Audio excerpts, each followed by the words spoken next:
we're looking at different theories of motivation, and then we'll also look at change management. So we'll brief because I'm just highlighting the key concepts, but this is a useful slide to summarize the evolution of motivation theory,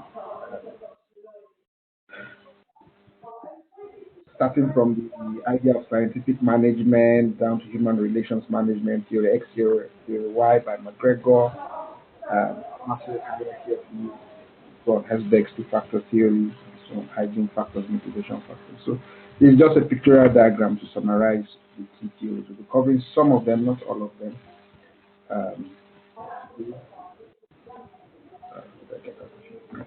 Yeah, okay.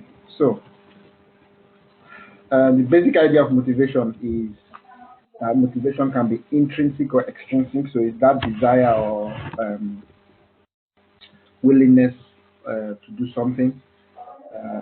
Extrinsic motivation could be something from the external to you or external environment that increases your desire, willingness to do a task. For instance, if you're going to be paid for doing a task, you're more likely to want to do that task. Intrinsic motivation is something that comes from within you. So, for instance, a personal sense of doing the task well. Patting yourself on the back and saying, I really gave my best. So that's the basic idea of motivation. Starting to start looking at motivation, some of the earliest work that spurred the whole research into motivation was the idea of scientific management by Taylor. Some people call it Taylorism. The idea that there was one best way to do a job, and basically what Frederick Taylor did was to try to do a motion study of every task, break it into pieces or distinct steps, and improve the efficiency of how that was done, improve measurement of how that was done, supervise very closely. And basically what Taylor believed was that money was what motivated people to work, so he introduced a piece rate system. So rather than paying bricklayers £100 for working the whole day, if you did that, what Taylor argued was they will come and do the least amount of work possible. They will lay the amount of bricks possible because they are. So, but if you move them to a piece rate, you pay them 5 pence for every brick they lay. Then all of a sudden you see them getting very more productive. Very productive. So that was the idea of Taylor. So to do that, you have to do the piece rate system, you have to break things down. And Henry Ford really took this to the next level in Fordism on the production line, on the production line, assembly line, manufacturing for Ford cars. One thing is that you have to be very careful that you achieve the same quality. Yeah. So quality is an issue, but also the human side of things is an issue. And that brings us to Elton Mayer's experiment. And because what happens is when you have people on that piece rate and assembly line, after some time they get bored, so quality becomes an issue, they start making mistakes, or they switch jobs where they have the opportunity to switch jobs, because it's a very boring routine type of work. They're not really, engaged. Their human side is not fully engaged. So what Elton Mayer did was he wasn't too happy with Taylor's ideas, so he did his own research in the now famous set of research experiments called the Houghton plant experiment at Western Electric in Chicago.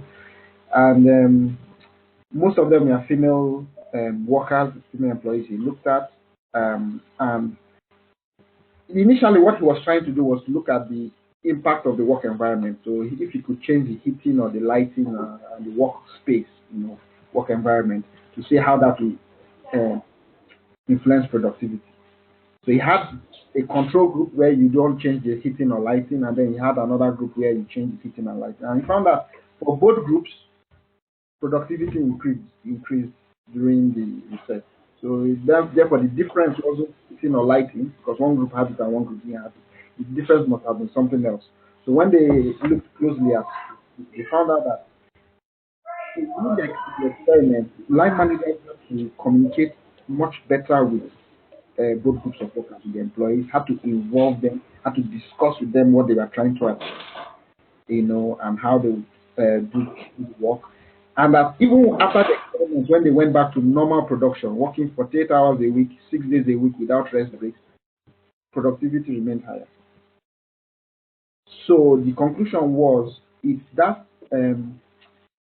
human interaction, that paying attention to workers, that involvement and participation of employees in their work, that consulting them, and then the group notes, they are discussing it among themselves and encouraging each other to make this a success. So the workers were very pleased that a university professor from Harvard or Yale or wherever he had come was going to pay attention to their work, and they really got excited about it, and that was, everybody now paid attention to work and productivity increased.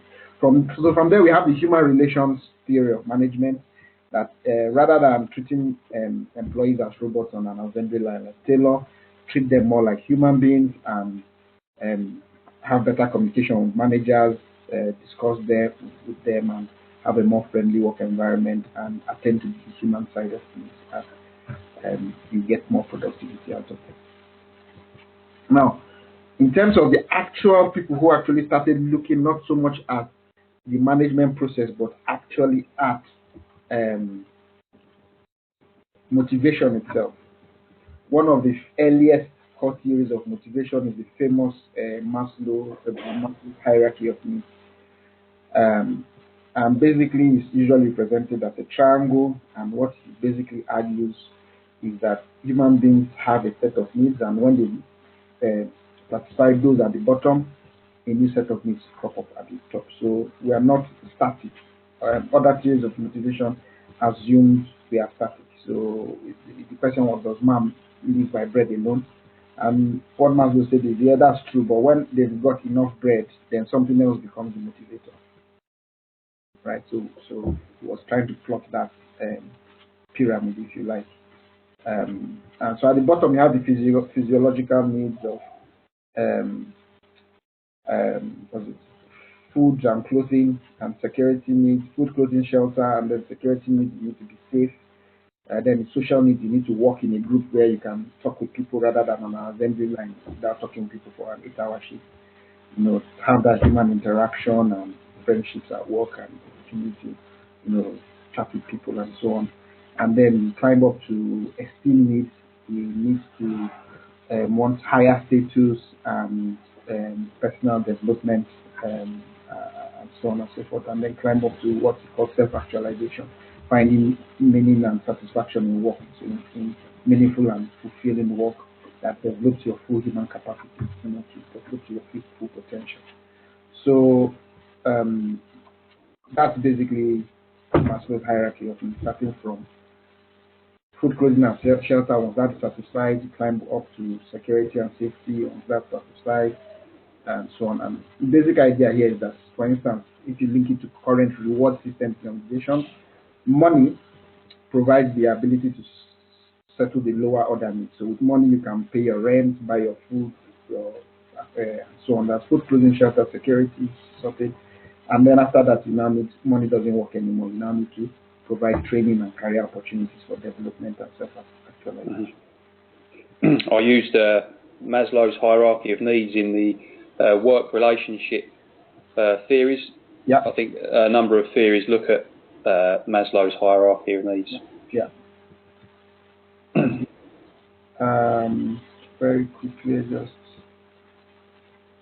wanted to check something out. In terms of the assignment brief, there's this stuff at the bottom. Have you read it? So in the assignment brief, look at the table. It sets out the expectations. So we'll go through that next week. Yes. Key pointer. All right, so back to our lesson. Now, Herzberg's two-factor theory. Now, what Herzberg did was he looked at about 200 accountants and engineers in the 50s in Pennsylvania, in America. And he basically asked two questions: what satisfies you at work and what dissatisfies? So today, when you feel very satisfied at work, what are the reasons that make you satisfied? And when you come out at work today, if you are feeling very dissatisfied, what are the issues, right? So if you go back to our diagram, it's actually quite good there. You see here the two things, what he called the two factors. One are hygiene factors and the other are motivators. So for him, hygiene factors are things that if they are not present, you are dissatisfied, you are demotivated. But if they are present, you are neutral. It doesn't necessarily spur you on to do more. Right? So it doesn't motivate you to do more. But if they are absent, you are demotivated. So for instance, money. If you are not paid, or you're not paid enough, or you're not paid well, you are demotivated. But when you are paid well, it doesn't necessarily make you work your backside off to do a good job. Right? So what he found was that things external to the job, working conditions, pay, status, company policy, securities, are hygiene factors. You must have them. They are important because if they are absent, you have dissatisfied employees who will not give their best. But if they are present, they don't spur the worker on to go the extra mile. The second factors are what he called the motivators, or the motivation factors. These are things that where they are present, you are now spurred to push yourself to perform.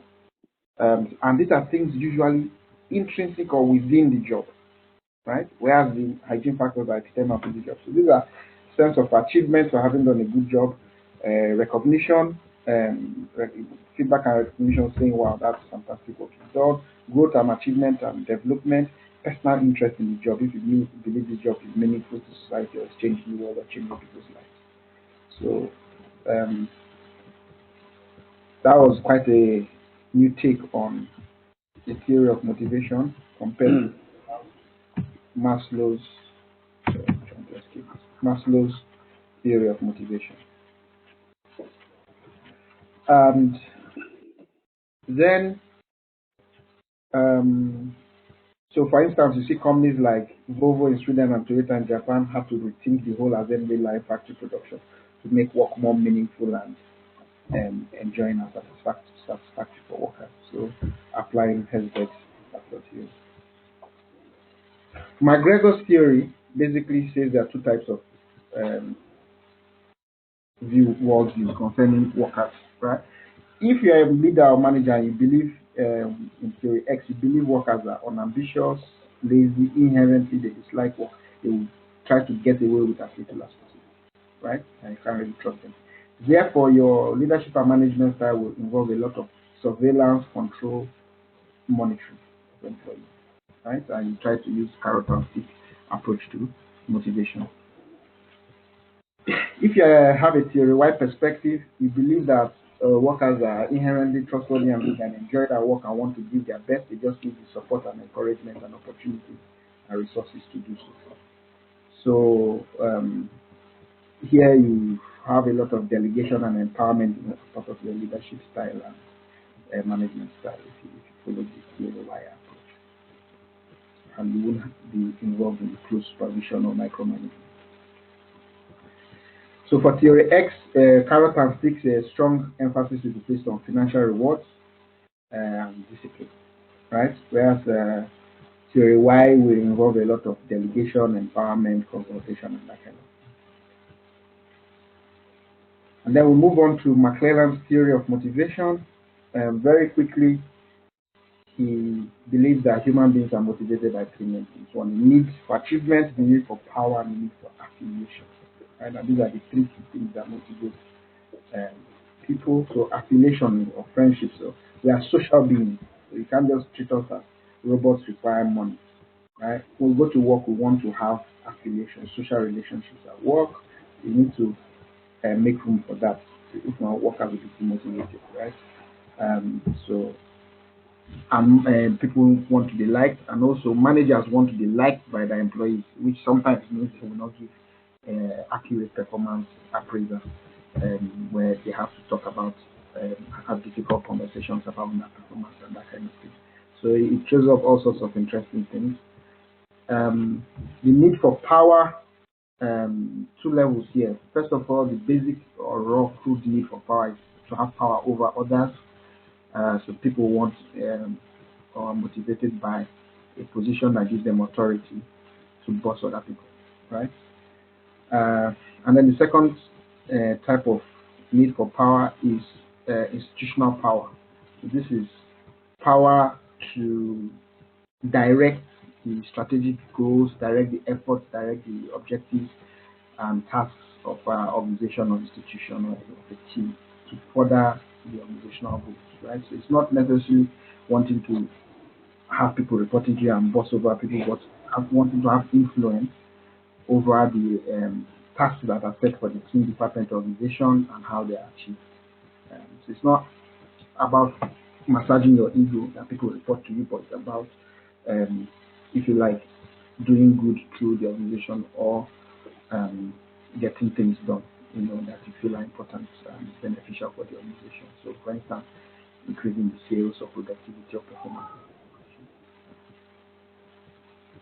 The third need is the need for achievement.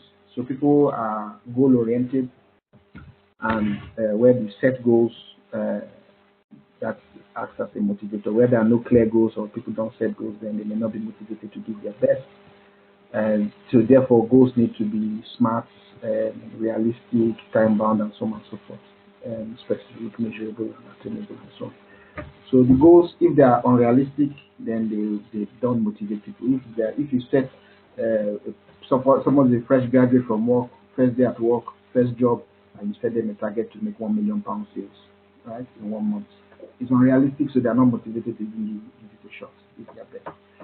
The goals must be unrealistic, but they must be stretching enough to be to push the person slightly out of their comfort zone to do a bit more. Right. Any questions, comments? I'm happy to pause and No. These are the way you're providing these. Are these in like sort of chronological order? More or less so. Yeah, you can see how they're sort of developing and from the very basic, to Room's expectancy theory, where it talks about expectancy and valence and goals and so on and so forth. The simplest way to understand it is the way it's presented here is it's not so much here. What Room is arguing is not so much what the goal is that motivates people, but the sense that they can, as an individual, achieve the goal. Yeah. Right?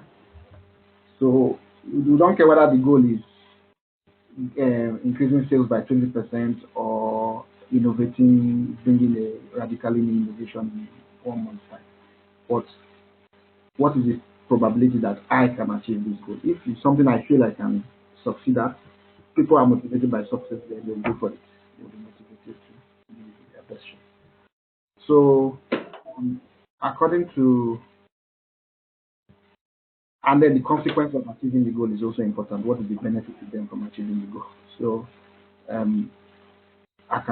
you can set me a goal of expanding the business to Africa, Asia, and Europe in 1 year's time, fine. But what's the impact? What's the consequence on me? If it's good, then I'll be motivated. So, according to Room, look at 3 things. 1, does the individual believe they can achieve the task?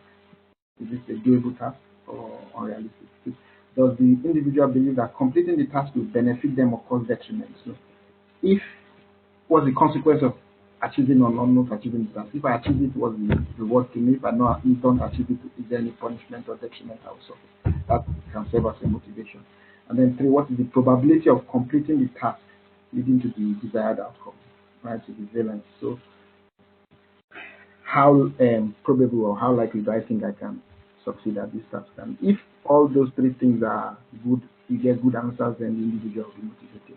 But if they don't believe they can achieve the task, or they feel they can achieve the task, but they won't get punished if they don't, they won't suffer a detriment if they don't achieve, or they won't enjoy a benefit or a reward if they do, and they may not be motivated. And then if they think they can achieve the task and they will get a reward or suffer a detriment for achieving or not achieving, but the probability, chances of this happening are low, then they may not be motivated. So then, in terms of why do we spend time trying to study motivation and we have very good answers presented on the slides plus whatever else you think of from your work experience. So things like improving productivity, improving quality, and improving um, um, workers, reducing the amount of absence and turnover of workers, sickness absence and things like that, having good employment relations and good public relations and brand image and good industrial relations, not having conflict and strikes at work or things like that, improve sales and customer satisfaction and so on and so forth. Right? So improve profitability at the end of the day. I've already done made some links when discussing these theories of how each of them will influence the way you design your reward strategy as the human resource management department. And so, for instance, if you are tailored who views employees as strictly economic animals, ignoring their social side, you move more to a piece rate system. One brick, 5 pence, 5 pence per brick rate. If you follow Maslow's hierarchy of needs, then money is not everything, and you need to create opportunities for training, development, career advancement, and so on. You also need to look at security of employees, so safety from bullying, harassment, sexual harassment, and things like that.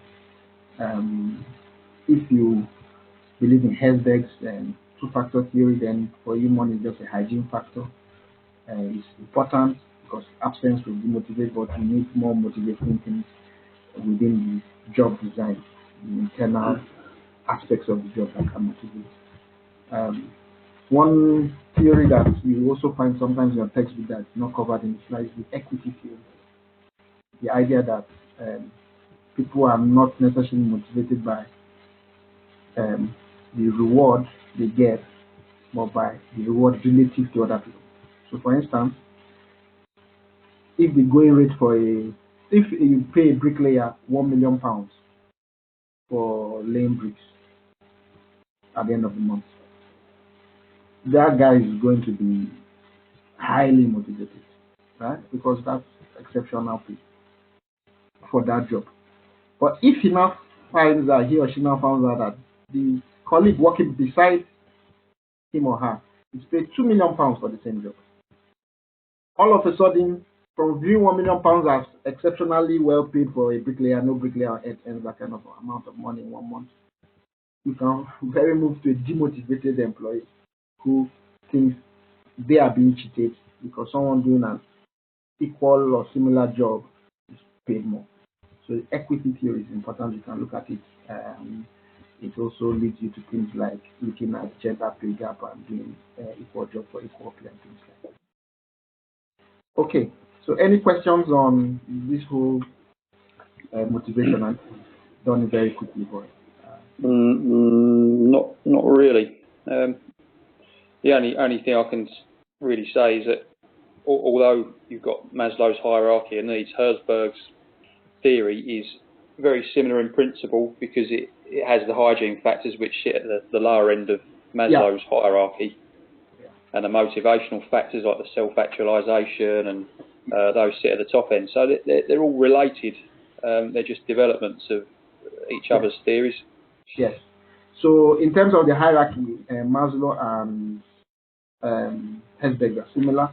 The major difference is that Maslow looks at pay, for instance, as a motivator. Yeah. So he believes if it's present, people will bust their guts to work. Whereas Herzberg looks at it as only a hygiene factor. So if it's absent, then there's a problem. But if it's present, you won't bust your gut. So for instance, that's where Herzberg will argue that if you give someone a pay rise, there'll be a honeymoon period of 2 or 3 months where they'll bust their gut because they feel that paid better. Then after that, they go back to normal. So they go back to the same output they were given before the pay rise. Yeah. Get what you. Yeah, I get it. Right. So let's very quickly then look at change management. Obviously, this is going to be again a whistle-stop tour of change management. This is something we studied, as a whole master's degree for 1 year. So we're doing it in half a lesson. But we'll cover the main concepts, which is the important thing, and you can read up stuff on your own. The good way to understand change management is To help you plan for change is this typology of change by Hodges and Gill. First of all, what's your approach to change? Do you want to go along the planned approach to change, having a planned and systematic approach? Say, you analyze where you are, you're in position A as an organization, you want to move to B, and then what's the route to get A to B? So it's a very planned approach, and therefore it's not normally a very top-down approach.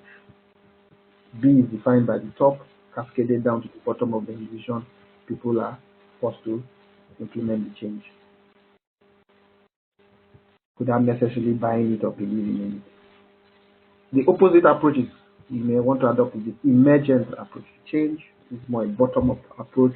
This is helping identify internal and external environmental factors that are driving change, and when people are championing this change from usually bottom or middle of the organization, then the organization identifies things that people are passionate about that are important to the organization and provides the support to roll that up to the top and get the blessing and cascade it across the organization.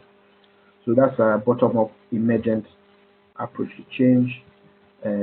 Here you tend to also have the hearts and minds of people on board rather than change being done to them in a planned approach. There's more chance of winning hearts and minds because you are more consultative and participatory in your change approach. Your contingency approach tries to combine a bit of both, and it basically looks at the contingencies that may spur change. So what are the issues or situations that may make an organization want to change at a certain point in time? So, for instance, if there's a driver for change, strategic driver for change, that may start from the top. If someone at the bottom, contingency there is different, they notice that customers have changed, they can feed that to the top and say customers now are no more coming to the shop, they want to order online, and then the organization can quickly put in some change to allow customers that preferred routes and so on and so forth, create an app or whatever. The more contingent approach to change that combines with. Looking at the magnitude of change, if you want to just tinker with bits of the organization, that's an incremental approach, and usually you want to do that first. If you want to transform the whole organization, radical strategic transformation of the core essence of the organization, core strategies, main operating structures, culture, that kind of thing. That's a transformational approach, and you may want to do that gradually, or you may want to do that with a big bang. Punctuated equilibrium is a combination of both.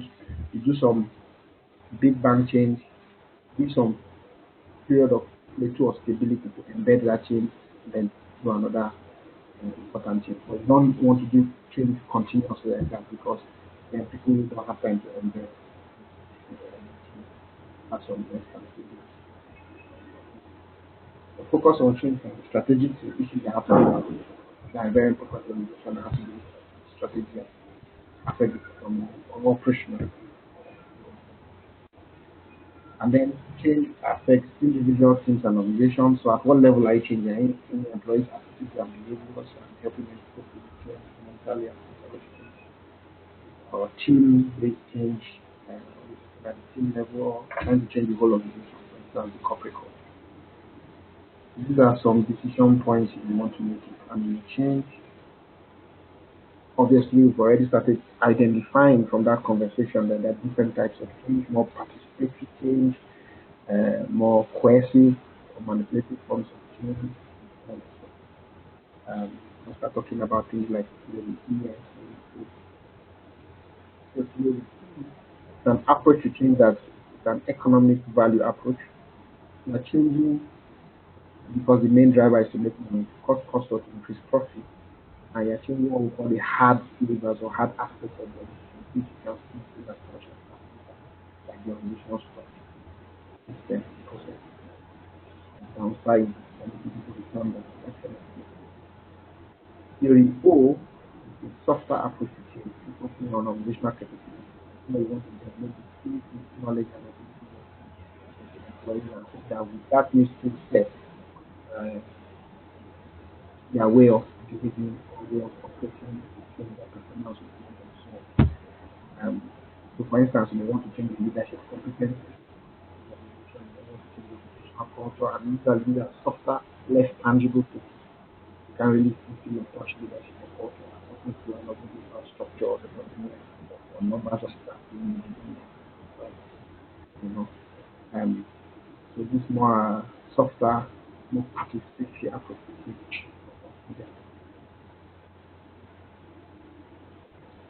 So some things to consider when deploying your change management approaches. Timing, so what time is available. If you have a lot of time, you can do gradual change evolution. If you don't have that much time, or it's a crisis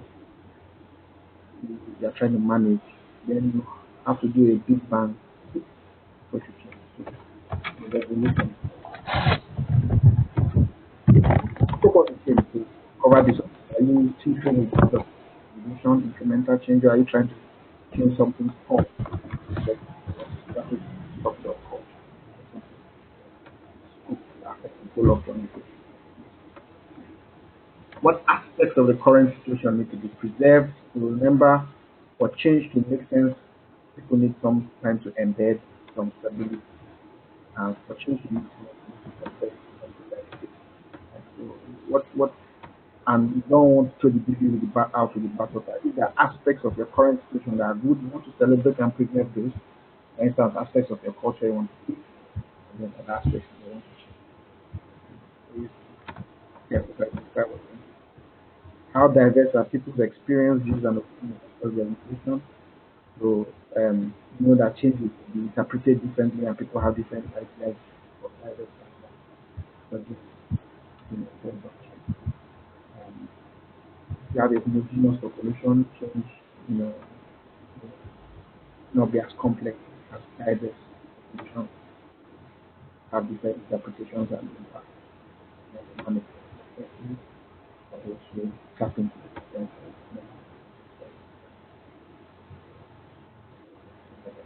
So who is available to manage the change? You need to put a change team in place, a resource that team, expecting in terms of money, time, work, man hours, work hours, and so on. And skill set. People have the skill set required. And what resources are available? So we're already talking about resources available. And then making people redundant, you have the money to pay them more people. I think it's what estate, pilot estate, and ready to roll out in months future. And then change readiness, how ready are people for change? We have done some prior communication to inform people about the need for this change and process. And in terms of if you are changing the culture, for instance, of your organization, then and in the culture where we talk about lifestyle to analyze current culture and future culture.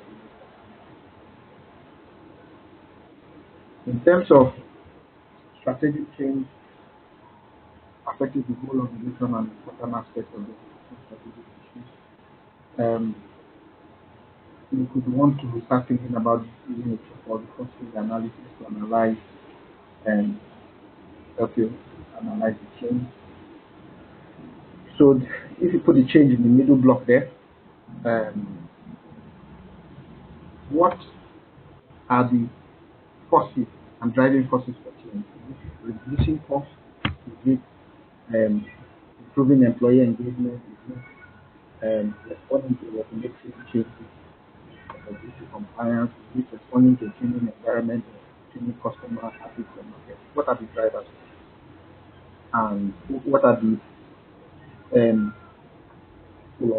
people that in support of that? And identify them, and then do the same for the obstacles or restraining forces. What are possible resistors to change? Things that will prevent this from happening. So this helps you identify restraining forces you need to manage, tackle, and your driving forces that you need to use in your messages, your communication, and that stakeholders that may be supportive of change can ally with and partner with us. But also helps you analyze whether this is the right time for change. If the training process are so overwhelming at this point in time, it will not be wise to go ahead with the change from prior work request or and so Lewin's concept analysis can be used to help you map out registers, training process and guiding process. This is an example of process analysis in practice that change, helping you to analyze this so you can now start addressing each of these issues, starting for this. So we've already mentioned some of these issues and what Balogun and Hoping is basically this. We put them into a 2x2 model. So when you're doing strategic change into your strategy, structure, or culture, something important, the organization, why you that's what culture. You, according to them, you have four options. So one, based on one dimension here, based on the extent of change. Are you tinkering with bits of the organization? Or are you trying to transform the whole organization? Right? So realignment is when you want to do smaller bits of the organization. Transformation is when you want to transform the whole or most of the organization. The second dimension is the nature of change, or the approach to speed of change. You want to do it slowly and incrementally, gradually, or you want to do a big bang drastic. That gives you four approaches to choose from when managing the change. Where you want to look at changing bits of the organization, and you want to do that gradually and slowly, incrementally. The approach there is called adaptation, right? Where you want to change the whole organization, right? The most important aspects of the organization, but you also want to do that incrementally and gradually and slowly. Then the approach there is called adaptation. Where you want to look at bits of the organization, tinker with bits of the organization, but you want to do that quite quickly and get that. Then the approach is called reconstruction, where you want to change the whole organization, transform it. Very important aspect of the whole organization. And you want to do that very quickly and radically. Right? That's called it revolution. That's the fourth. Now, how do we relate this to leadership style? So what Dunphy and Smith have done is map your approaches to change and strategic change to some popular leadership styles. Which don't match which style. For instance, if you are doing minor fine tuning, um, so this fine tuning, incremental adjusted, modular transformation, corporate transformation, you know, go back to this idea of transformation, of evolution, and so on. It's a very similar idea. Fine tuning is simply with very small bits of evolution, incremental adjustment, you're doing slowly, gradually, achieving a bit like modular transformation. It takes a sizable chunk of the evolution, but you want to do it slowly or incrementally, one module after the other, one business unit after the other, one issue after the other. Corporate transformation is the revolution. Big bang, quick change, for the whole organization. So you have that, what we basically cover the types of changes. So, and then here you have your leadership style. Everything from cohesive to not so cohesive to directive to consultative to not just consultative but participatory and collaborative, right? Cohesive is, coerce, discipline, punish, manipulate, and so on. Directive, you give instructions and expect obedience, but you don't really, do that kind of hard-handed approach, primitive approach. Consultative, you consult, or you take all the decisions yourself. Collaborative, are more participatory and open to joint decision making. So those are your styles of leadership. You have to be structured, how you take it to change. And it gives you four approaches that match your leadership style to the type of change you are doing. So where you're doing fine tuning and incremental adjustments, I want to do it in a collaborative approach, a collaborative manner, collaborative evolutionary style.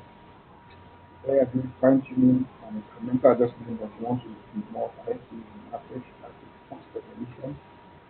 Where you're looking at corporate transformation or modular transformation, collaborative manner, that will require charismatic transformation, require very charismatic leader that can capture mind, inspire passion for the new vision.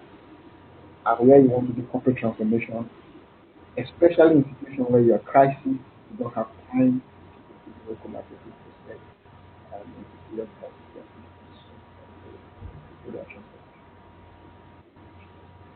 That matches your leadership style. Change your approach. Now, in terms of your leadership models, some of the popular ones here are your Lewin and Kotter's models. So let's quickly look at them. Lewin's model of change, very popular model of change. Since you want to do plan change, there are three steps. First of all, you have to unfreeze, then you have to change your mood, then you have to unfreeze. So unfreeze means getting people's mindset adjusted to the new vision, a lot of communication to help them to make change. Then you need to change the process and strategy for the implement the change. And then your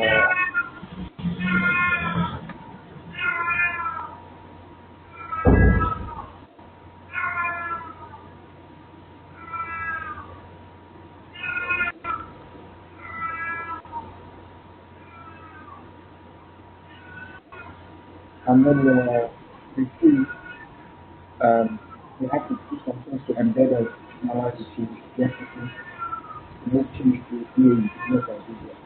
Standard and so basically to chunk your change into this usually software application.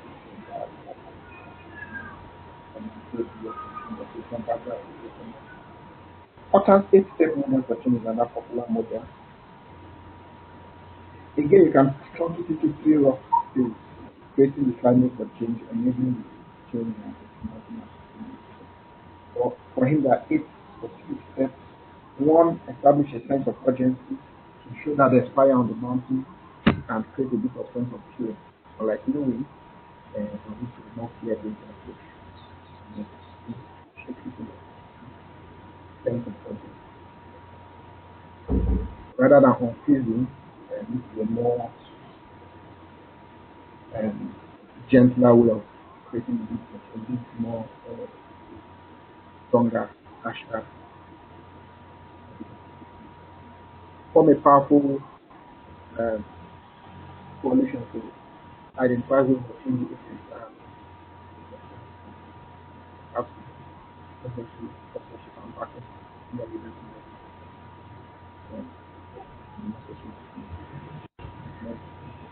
Then that change to more develop a vision, the the mass looking at and as other things where smaller top down vision and then we put it down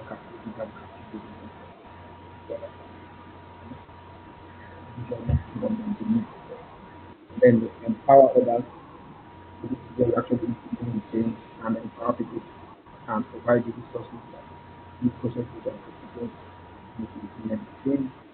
Make it understand to identify shortcomings so that more handling it from the truth. Whenever you can identify some shortcomings, these things are doing what we do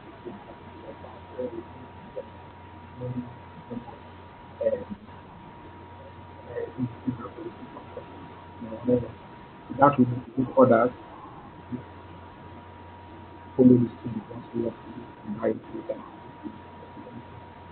Then you need to consolidate your business to find out which processes are flashing in the news and something those things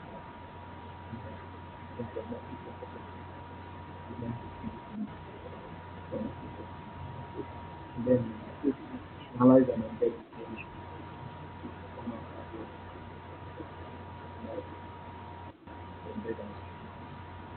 That's total change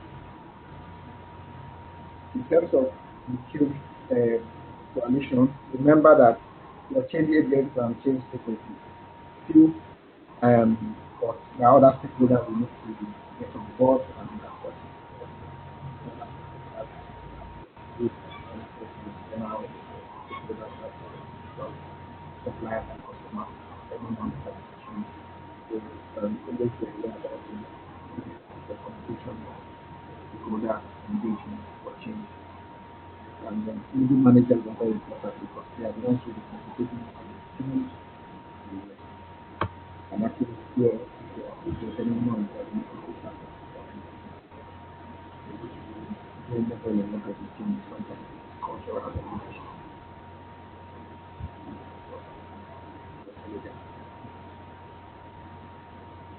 Uh,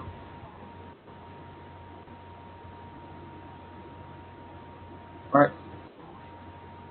So we talked about change agents and middle managers already. You can read that yourself. But sometimes you encounter resistance to change. Resistance may take many forms. Maybe simply people not understanding issues or difficulties and asking questions until they are clear they are not on board. Change to more active position for change. Either because people don't believe in the content of the video or other area or entire. There are different reasons for resistance, and then there are different methods, especially leadership methods. I want to use to manage let's see the first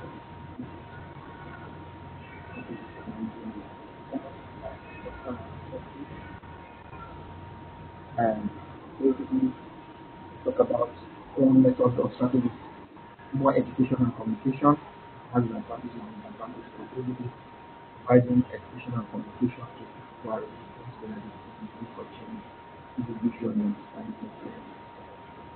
Participation and involvement, so people may not necessarily review the but they review the change being done to them. They are not consulted, they are not out there of people taking time to do that. So problem again has advantage and disadvantage in that. Facilitation and support.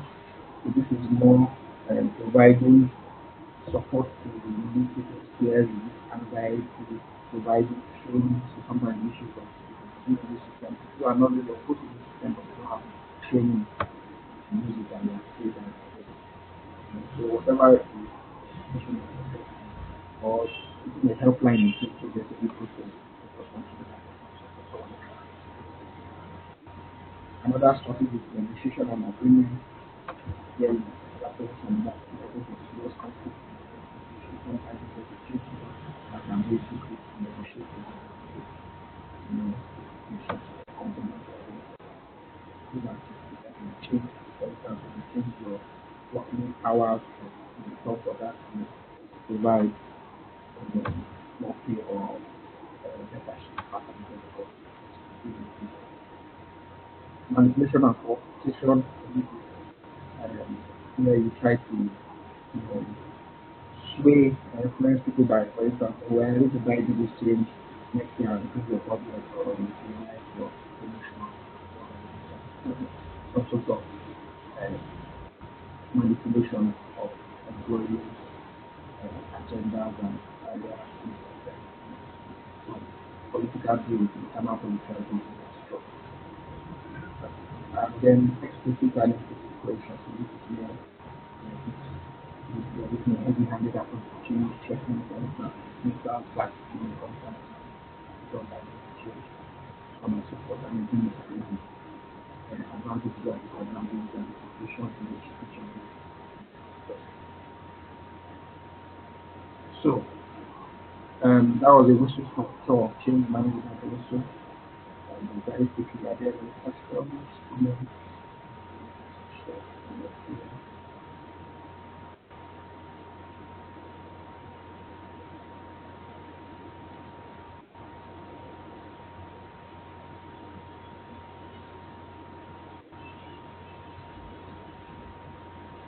Any questions on change management?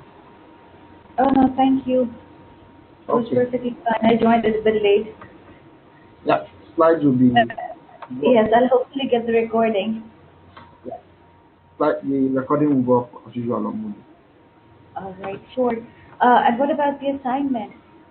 Will you be Okay. discussing it today or in the next session? So I discussed it in the first 5 minutes of this session, but the whole of next session is dedicated to assignment. All right, done. But it'll be on next Saturday, right? Yeah, next Saturday's assignment. Perfect. Perfect. Thank you. All right. So thank you everyone and have a nice. Thank you. Bye.